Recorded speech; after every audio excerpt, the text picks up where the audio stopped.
Deficiency judgments. This is an unsecured money judgment against a borrower whose mortgage foreclosure sale did not produce sufficient funds to pay the underlying promissory note or loan in full. If a property owner concedes his property and either turns over the deed in lieu of the note obligation, walks away from the home, takes cash for key, or involuntarily has the home foreclosed upon, all these may leave the property owner with a deficiency on the note. Simply put, there still remains a balance to pay on the loan even after the property is sold in a short sale or even a sheriff sale. Loan obligations may continue for years without you necessarily hearing from the debt holder, long after you think the issue was behind you.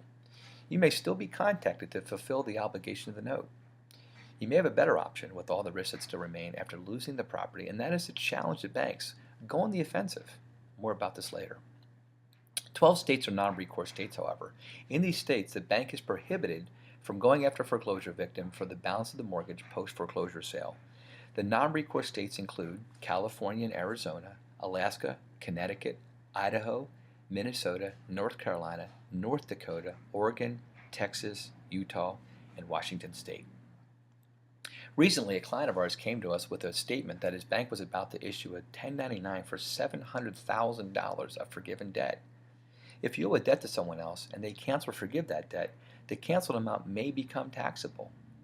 The Mortgage Debt Relief Act of 2007 generally allows taxpayers to exclude income from the discharge of debt on only their primary residence.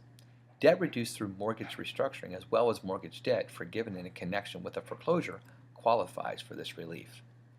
This provision applies to debt forgiven in calendar years 2007 through 2012. Up to $2 million of forgiven debt is eligible for this exclusion, $1 million if married and filing separately. The exclusion does not apply if the discharge is due to services performed for the lender or any other reason not directly related to a decline in the home's value or the taxpayer's financial condition. So if you have rental property or commercial property, this is a real risk and threat. HBN's role is to facilitate, educate, guide, and help homeowners discover evidence to protect their property interests. This may be a result to clear their titles and defend their property from pretend lenders or corporate entities that otherwise they have no legal interest in property they are attempting to charge fees, payments, and even foreclose upon. Give us a call. We'll provide you with meaningful information and, if you wish, provide you with the valuable service that you need to keep your property and your freedom. Finally, HBN, again, is not a legal firm. Of course, we do not provide legal advice. Anybody seeking that should please consult with an attorney. In addition, we don't provide loan modification services. What we do at HBN is provide evidence to permit homeowners and property owners like yourself to go on the offensive to defend property from the false representation of note holders.